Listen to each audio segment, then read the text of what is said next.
Hey, Aaron. Glad to have you on for our Young Speakers meeting this year. We're going to be talking about moral warfare. And for any of y'all that don't know Aaron Studdard, he's a school principal from Alabama. He's also a preacher of the gospel.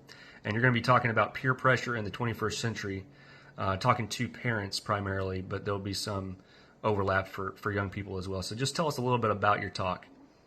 Okay, sure. First of all, thank you for having me on, and I appreciate the invitation to participate in this young speakers meeting, but also speaking to young parents and parents of children, especially at the teenage age, because that'll be mostly the ones that I'm addressing. I've been in the public school system now for 23 years. I've seen a lot of kids get on the wrong path. I've seen a lot of parents not know what decisions to make.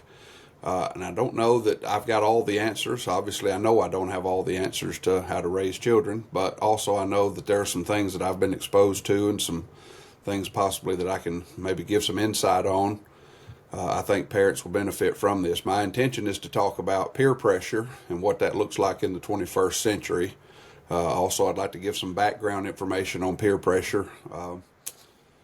Back in the 80s and 90s, there was a huge push for the self-esteem craze. We got all centered on ourselves for a little while, and they found out after several decades of studying self-esteem and all the education programs geared around building self-esteem and trying to improve children's self-esteem when they came to school, that there was a missing link. And it appears that missing link was that children just simply didn't feel that they belonged. And if you go back to some of Abraham Maslow's work back in the mid-1900s, he proposed a series of needs that all humans have, and beyond physiological needs of food and clothing and shelter, and then eventually personal safety.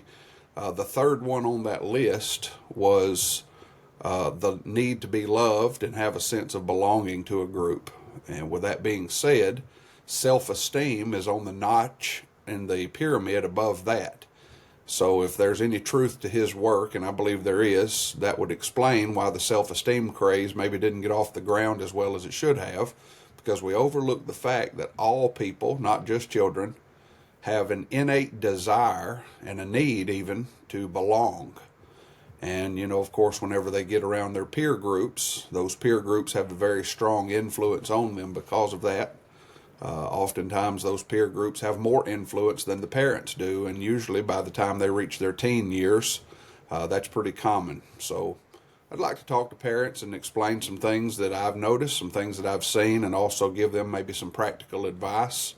Again, not because I have all of the answers, but, all of us are first-time parents whenever we begin parenting, and maybe we can build off the experiences of each other and learn from each other, and hopefully maybe have some things we can discuss that will help them as they navigate the peer pressure world with their own teens. Sounds really good. Looking forward to it, Aaron. Again, you're going to be speaking on Wednesday of the meeting, June the 12th at 7 p.m., that evening service. So we're looking forward to that. Make plans. There's hotel information and stuff on our Facebook event. If y'all are planning to come, check out Chapel Grove Church of Christ and the event Moral Warfare, June the 12th to the 16th.